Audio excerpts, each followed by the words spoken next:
Welcome to Sports Cards once again. In a recent video, I went into some detail about how CSG is making moves to become the premier grading company in China, a market where graded cards are just emerging as a bigger part of the hobby. In that video, we looked at how these efforts really seem to be part of a process where CSG is positioning themselves to be the major grading service at some point in the future.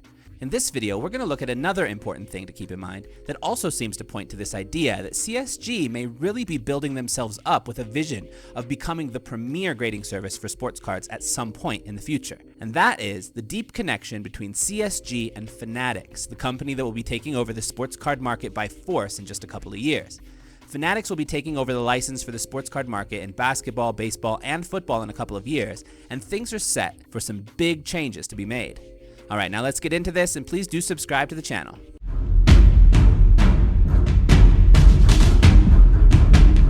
Now, for better or for worse, Fanatics is soon going to be conquering the sports card market in the US, and they'll do with it as they wish. Whether this will be a good thing or a bad thing for the hobby is a topic of hot debate, but one thing is for certain: things will not be remaining the same.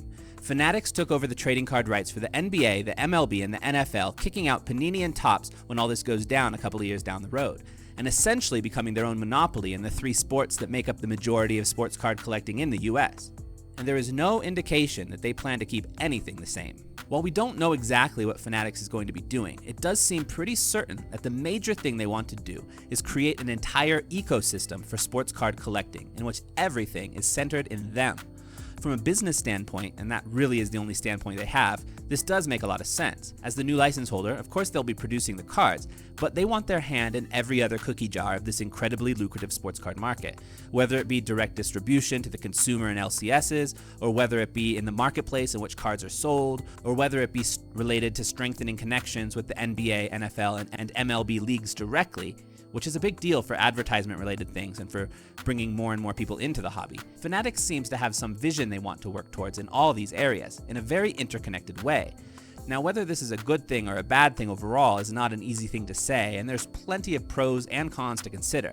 But one thing seems certain: Fanatics wants to integrate themselves into the center of every major thing that happens in the sports card world, and card grading is no exception. Whereas currently Panini or Topps pretty much just does the production of the product itself, while this or that distribution company does the distributing, or this and that Joe and Sam jack up prices to sell those boxes on the secondhand market, or this and that marketplace or auction house sells the individual cards, and this or that grading company grades the cards. Fanatics has a vision to bring all of that together under one banner, their own banner. Essentially, they want to be the one-stop shop for all things sports cards. So what does all this have to do with CSG? Well, a lot, actually. During the summer of 2021, CSG's parent company, CCG, who have their hands in pretty much every kind of grading market that exists, from comic books to paper money to Pokemon cards to sports cards and much more, was acquired by the Blackstone Financial Group. Now, Blackstone is one of the world's top investment firms, and they have financial backing up the wazoo. They don't go into investments lightly, and as part of this Blackstone acquisition of CCG, several other investors also got into the game to become major investors in CCG as well. Some of the major investors in this acquisition include Jay-Z's Rock Nation, Andre Iguodala, Daryl Morey, and quite a few others. And quite a bit could be said about those names alone and what they might mean.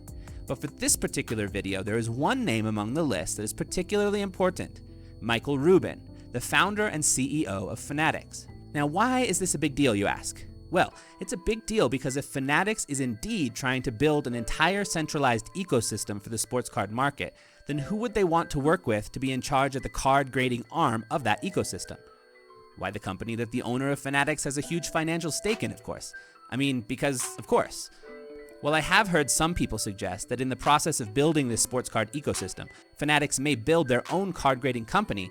To be honest, that's kind of a ridiculous proposition.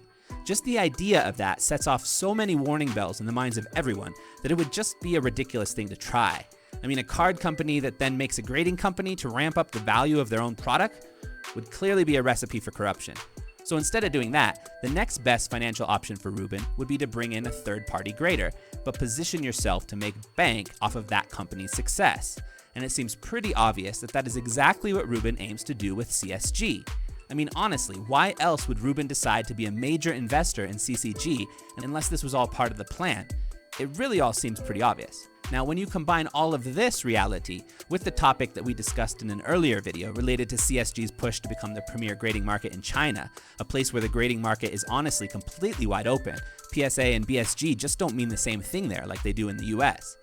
Now again, to learn more about this particular topic, please do check out the video that I'll link above that goes into more detail about it. Now when you put all of these pieces together, it just seems so clear to me that CSG is really positioning itself with a stronger foundation than anyone. I mean, if you were to come up with a recipe for what it requires to become one of the major players in the lucrative sports card grading market, what would you need?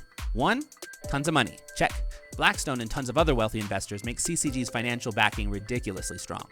2. Quality service and product. Check. It's really quite hard to question the quality of what CSG brings to the table. A lot of people may not like the look of the tag, but honestly, that is like the easiest thing to change of all. And it also seems like something they are looking to change. But beyond that, the actual grading service is top notch, and they aren't new players in the grading game at all. They are the or one of the premier grading services for comics, for paper money, for coins, for non-sports cards. They're deeply rooted in this grading thing, and they have been for a long time. Number 3, the capacity to expand. Check.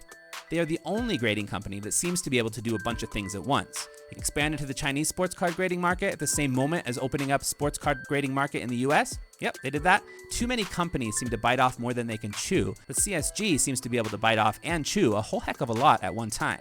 4, the capacity to move forward with a clear vision. Check. CSG seems to be looking more into the future than any of the other grading services. They see China as an important part of the sports card market. They make effort to root themselves there. They see Fanatics centering itself in the sports card market. They make efforts to root themselves there. They really seem to be moving strategically, while others seem to just kind of move and shift with the wind. Now, saying all this, what could this mean for your slabs? I don't know, dude, but let's consider. Now, as for your PSA and BGS slabs, I really don't think this whole thing's gonna affect them much at all. Too many people have invested too much money into PSA and BGS for them to go anywhere. Too many people have a vested interest in keeping PSA and BGS relevant for them to ever truly not be considered one of the premier grading companies. At this point, PSA and BGS could honestly provide the worst service of all and still come out on top because too many people would lose money if their slabs ever went down in value. Now, I'm not saying PSA and BGS are ever going to do this, but even if they did, it'd likely not mean that much from the business side of things. Too many people with too much money in there. So your PSA and BGS slabs are safe. I even think that other up-and-coming grading companies like SGC and HGA will likely not be affected too much either. Although I do think that eventually CSG will take a bigger piece of the overall market share pie. But the pie is big enough for all those players still. And with Fanatics likely making efforts to get more and more people into the hobby through advertisements and commercial deals with the NBA, NFL, and MLB, the sports card pie is likely to get bigger in the coming years, I think. And though I think CSG will benefit from that expanding pie well more than anyone else, I don't think they will be the only ones to benefit. So the place where I do think the market value of slabs could change based on all of this is specifically for CSG slabs. Currently, the value on the open market for CSG slabs is dwarfed by most others. But I think CSG slabs are very likely to increase and gradually approach something closer to the PSA, BGS, or at least SGC kinds of levels. If they change the look of their tags, I think this will help them to do this quicker, but I do think it will happen eventually. To me, a lot of this seems kind of obvious, to be honest. I'm honestly kind of surprised that more people aren't talking about the future of CSG in the graded game. It doesn't take a crystal ball to see something of what is on the horizon. Now, don't get it twisted. I am not a CSG fanboy. I honestly don't have a personal preference for one slab or another when it comes to my own collection. And in some ways, I actually prefer raw cards over all others, at least from a collector's perspective. But personal preference and thinking ahead to analyze where things are headed are two very different things. And from that forward-looking perspective, CSG seems like a sure win. With that being said, that's all I have for you here. Please do subscribe to the channel, like, comment, hit the notifications icon, all that good stuff, and let me know if there are any other topics that you would find interesting for me to make a video about. I particularly enjoy these kinds of dives into focused topics, so let me know what you'd like, but for now, check you later. Peace.